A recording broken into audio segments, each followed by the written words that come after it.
Hello, I'm back again. We're going to talk about sinuses today and go through the 3 positions that we need for sinuses. Again, make sure you verified your patient's information. That's a given. Patient changing instructions. Again, we want to be aware of any dentures, earrings, hair clips, necklaces, all those need to come off. So again, everything from the neck up has to come off. All sinus views have to be done upright, again, to show proper air fluid levels, so we never ever do our patient laying down on the table. For this first one, we're going to do a PA Codwell. So you'll notice I'm at 40 inches. I'm detented. Right now I have a 15-degree angle caudad, so I'm pointed down. With this, on this machine, you got to remember it starts off at 90 and then you got to subtract your 15 degrees and that gives us the 75. Okay, so for this one we make sure our table or our upright bucky, is wiped off and clean for the patient and it's had time to dry.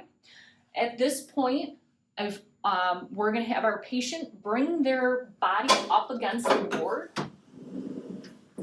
And the way I remember Codwell is looking down a well.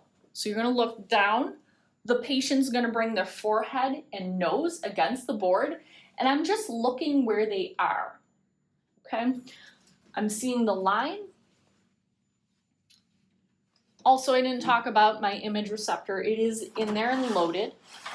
Collimation for this one, it's going to be smaller. Your sinuses are pretty small, and all 4 sets can fit on there in an 8x10. So we don't need light going out into the patient's hair. I'm just going to move this up. Right now, I'm exiting through her nasion, okay? So if we take a look, that's where the exit point is going. At this point, I just have to make sure she is centered. So light on both sides. And she looks pretty equal. You will not see light all the way around the person. Okay, so I don't have light above the top of her head, and we don't need it. Okay, for sinuses, it's gonna be small. I am gonna leave a little bit of light there just to put my marker in. So I used my left marker in here, right in the corner. And we are set and ready to go.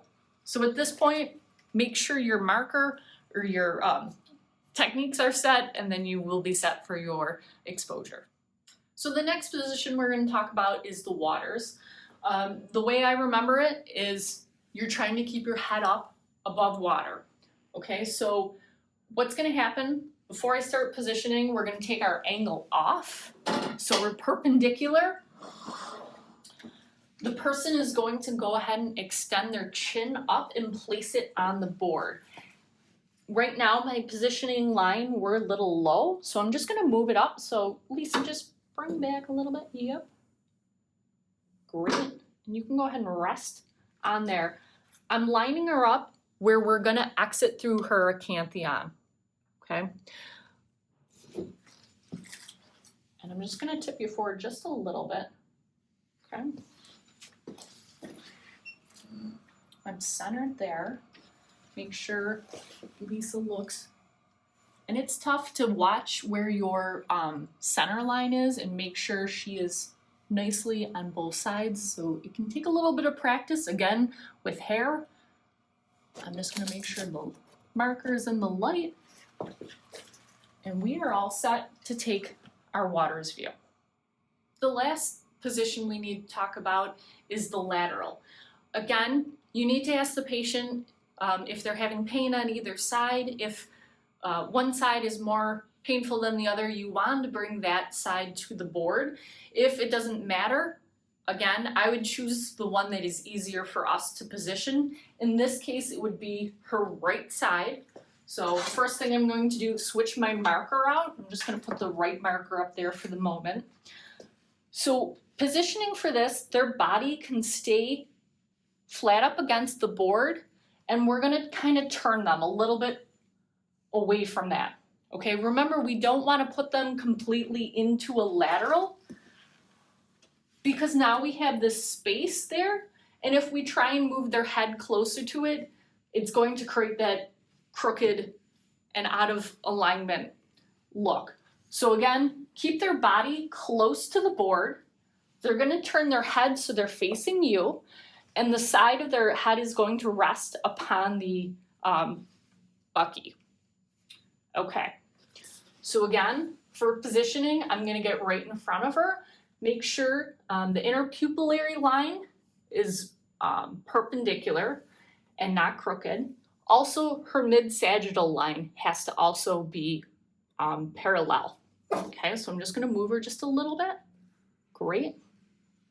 Positioning wise and centering, I need to go ahead and bring this board down just a little bit.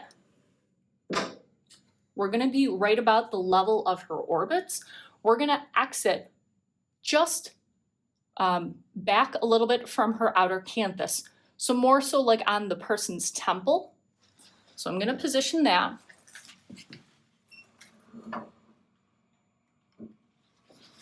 My marker's in the light. I have light up here. Again, getting her frontal sinuses and everything in front here would be included. So all our sinuses are on there. We can go ahead and take our exposure.